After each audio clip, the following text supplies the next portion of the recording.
For note. Nice. Yeah. Okay. So anyway, we talked about this recent. I'm going to get an operation pretty soon, Right. which won't be too bad.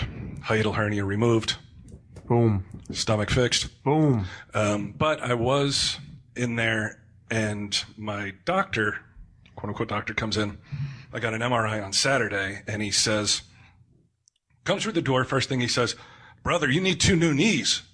He goes, and I'm like, huh? What? Really? I'm like, that's what he says. Now, meanwhile, I got an MRI on one knee. So how he's accounting for the second knee, I don't know if he's just assuming or what.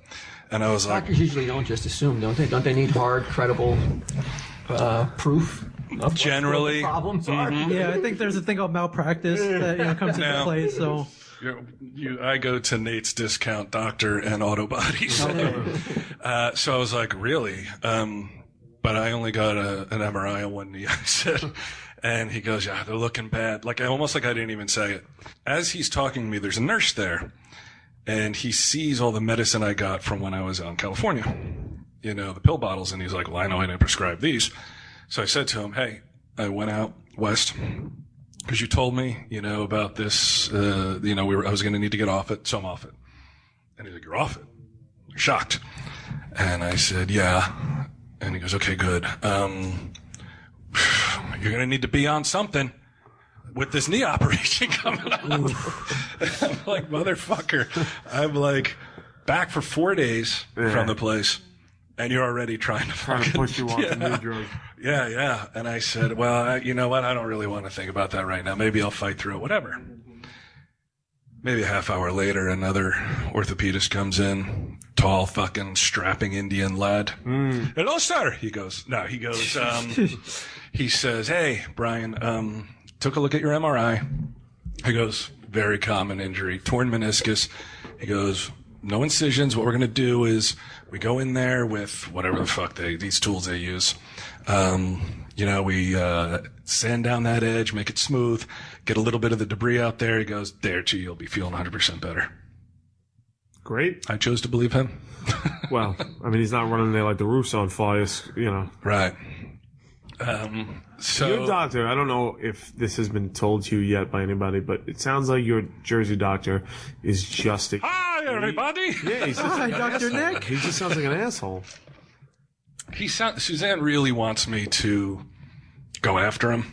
Sue him? Sue him? At least report him. Yeah. At least report him. But to me, I'm like, he's been a family doctor forever. He's a family friend. I know in his mind he thought he was doing me a favor. Right. However, I did find this out, and this was fucked up.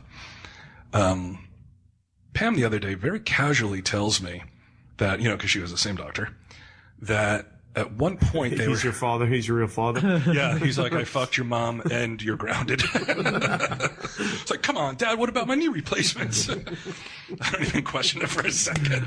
I just start reporting to him immediately. No, I'm never going to get those knee replacements. The fuck took shit off Edgar for 40 years. I'm going to go kick his ass. No, she goes, yeah, I mean, I had a talk with him a while ago, and he said, well, you know, he's going to get addicted to this stuff, but we'll just deal with that down the road. And I'm like... Doctor said that? The doctor said that, and Pam did not tell me that. Now, look, there's no part of me that's like, oh, my God, that's why. Because obviously I knew. Right. But I'm like, what kind of fucked up fucking pair of jokers are you two? Yeah. That neither one of you would mention that to me?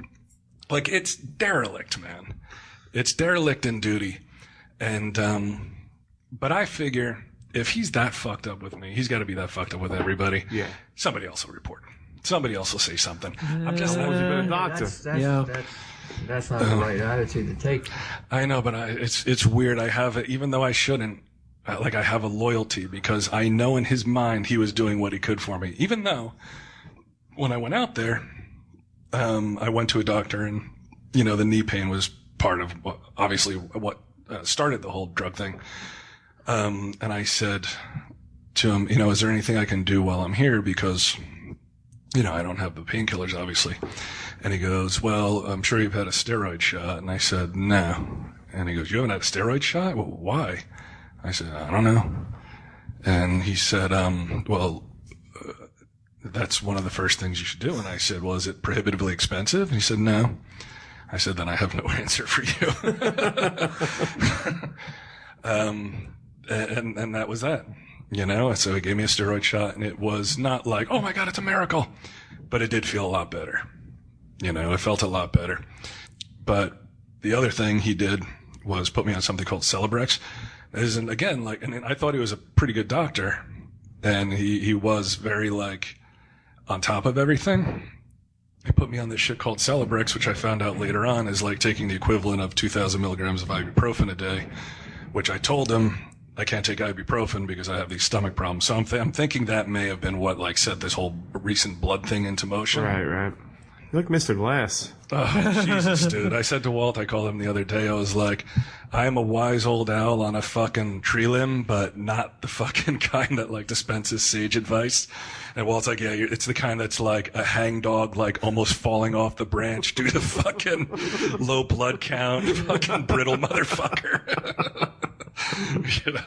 Why me? Why is the weight of the world on my shoulders? Who